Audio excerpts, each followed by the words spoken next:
Listen, after breakfast, I was thinking we could head to the park for a bit. Weather should hold up.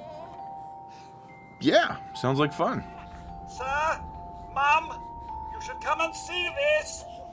Codsworth, what's wrong? Hello, I'm Louise, and I'm joined by Leon, who has been playing all the Fallout 4 and is ready for a review. All the Fallout, so much Fallout. It's huge. It's amazing. There was a little bit of worry, I think. I was a little bit worried that maybe they hadn't shown anything. No, they haven't shown anything until we just saw the launch trailer. Well, they obviously showed at E3, and then no one played it, no one saw anything sort of else for a long time, and it was kind of like, they're going to be okay. And of course, obviously, it's brilliant. It's fantastic. It's another sort of Elder Scrolls, Bethesda-y kind of game, big, huge world. They've solved one of the biggest problems Fallout had before, where because it's set in an apocalypse, it's just big, dusty, brown plains of nothingness, and you'd wander around for ages, and you were in a wasteland, a literal gaming wasteland. But now it's beautiful. It's like really colourful. There's loads of sort of reds and greens and blues, like a really surprising amount of colour. It's really detailed and populated and like dense to the point of I didn't feel like I'd clicked with the world. I didn't feel like I belonged in the world until about sort of 50 hours in. Wow. Yeah. So I think, I've been playing, I haven't obviously played as much as you, I've been playing for a few hours, and as you said, the first thing that you do notice is how beautiful it is.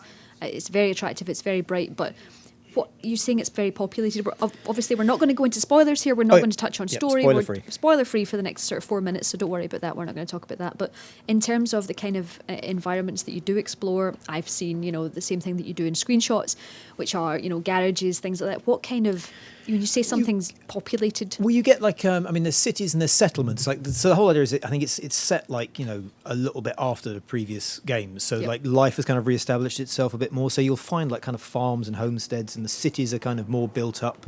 Well, not more built up. There's more stuff in them, basically. And as you're exploring, you still get those little markers on the radar that sort of show you things are in a certain direction, and they get brighter as you get nearer. And it's very hard to sort of almost complete a mission. Like I've had a couple of evenings where I'll be like, I'm just going to do this one mission. 4 hours later, I've just found tunnels, and I've done a thing, and I've gone over there, and so much sort of stuff happens. It's weirdly quite similar to the original sort of Fallouts. Like I was playing it, kind of going, it feels just like Fallout, which sort of seems obvious, but it's amazing sort of how similar it does feel if you spend a lot of time in 3 or New Vegas. But it does have some interesting sort of new changes. It's streamlined a lot of things. So like radiation before used to affect your agility and your strength, and the more radiation you absorb, the worse sort of your stats got. Now it just basically radiation fills up the one side of your health bar, so you get less health. Yeah. The D-pad now has a sort of a 1, 2, 3 tap system to activate different weapons rather than having like a wheel. VATS now obviously has the moving thing, which actually works quite well. So the enemies move slowly in VATS. So if someone didn't know what VATS were, which Volt assisted targeting system. In previous games, you'd activate it and it would freeze everything, and then you could choose to shoot a leg, an arm, a head. Yeah.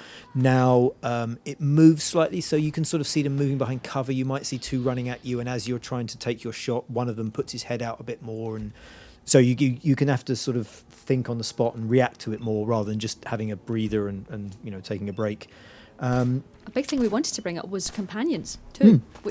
Companions are great. I mean, Dogmeat's the one they've been talking about loads, but for me, Codsworth is great. And this is where we had a split kind of opinion, because Codsworth said my name when you fill out your name in the box when you're doing your stat stuff, and finished it, turned around, and Codsworth goes, "Mr. Leon!" Mr. Leon! And I was so happy. I don't think I've ever been happier in a game. You did the same thing, and I did, and you were usually like, "Oh, the best thing that's about to happen to you in your game for the year is about to happen," and it never happened. I put in Louise, and he never said my name. Mom is constantly what he calls, which is fine. He's very polite about it. He is very polite. However, it's we obviously not all names can be in there, but I think it does take away slightly, especially knowing the fact that there are lots of swear words in there, because we know that know fuckface is in there, for instance, and Louise isn't. So I'm slightly. So that's disappointing, It yeah. is, But that's no reason to. Yeah, I mean, the companions overall are really good. Like, this is, again, like the world's much more sort of lively and much more sort of just feels more real. And the same with the companions. So Codsworth, there's a supermutant, there's a Brotherhood of Steel guys, all these different people you meet, and they're characters, and you sort of talk to them and chat, and you feel like they're real people, whereas before they felt a bit like kind of puppets that sort of moved around on sticks. We should mention one of the big new things is this whole sort of settlement building thing. So you can now build settlements and kind of craft things to go in there. You get one right at the beginning. You meet a guy called Preston Garvey, who's been in the trailers before. He's a Minuteman, and he forms the crux of these settlement building missions where he sends you to settlements. You have to clear out some enemies, and then people will settle, and you have to sort of build beds, you have to build power generators, you have to build defences like turrets and so forth. And the way it works is you go there and there's a workbench, you click on a button, and it draws a green line around the area you can work in. Everything in that area can then be scrapped, so you go up to piles of wood, tyres, you're scrapping it all, sort of sucking it all up into your resources, and then you build the beds, you build fences, you plant food.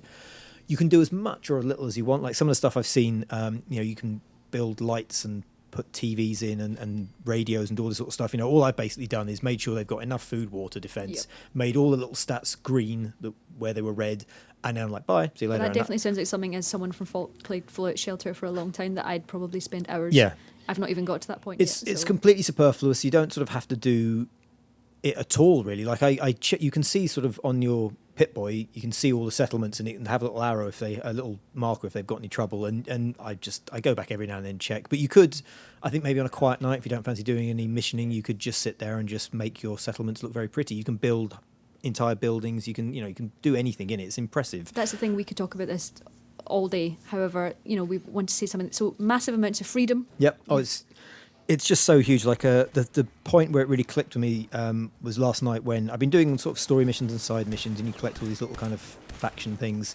But I noticed in the miscellaneous section, which is where it collects all the kind of, collect the magic tech thing, all the little sort of Gubbinsy kind of missions. It had like talk to Bobby. I had no idea who Bobby was, so I clicked on it, went and found Bobby. It turned into like a 2-3 hour bank heist where you had to go and break a guy out of prison. You had to go and tunnel through and get to the end of this thing, and when you got there it's a mobster's vault, and you have to sort of talk your way out of it or start shooting everyone. And that's what makes Fallout really great in all those kind of Bethesda games, is that the side missions, the little throwaway side missions, can be as big and as deep and as involving as the main plot missions. So you wander around, you hear some gunshots, you hear someone talking, you turn a corner, you see an interesting thing, and you're just rolling from discovery to discovery. It's like an extra life, basically.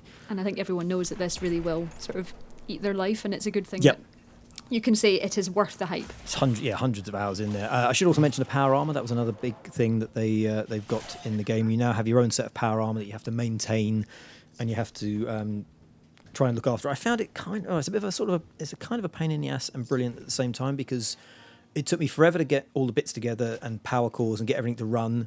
And as soon as I used it for one mission, it all got blown to crap, and I had to sort of take it back and start finding aluminium to repair it. And so it's high maintenance, but it is, when it works, it's good. But you have to work hard at it. And it's the same with the crafting as well. You have to collect so much stuff to be able to craft anything and invest in special perks.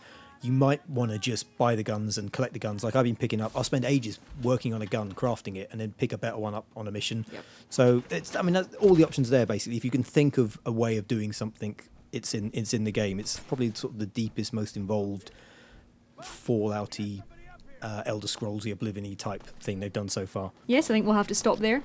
And what is your review rating for GamesRadar Plus? It's 5 stars, it's got to be. Fallout 4 gets 5 stars on GamesRadar. If you're looking for any more, you're looking for guides, you're looking for tips, or even just news, keep your eyes on the GamesRadar news stream.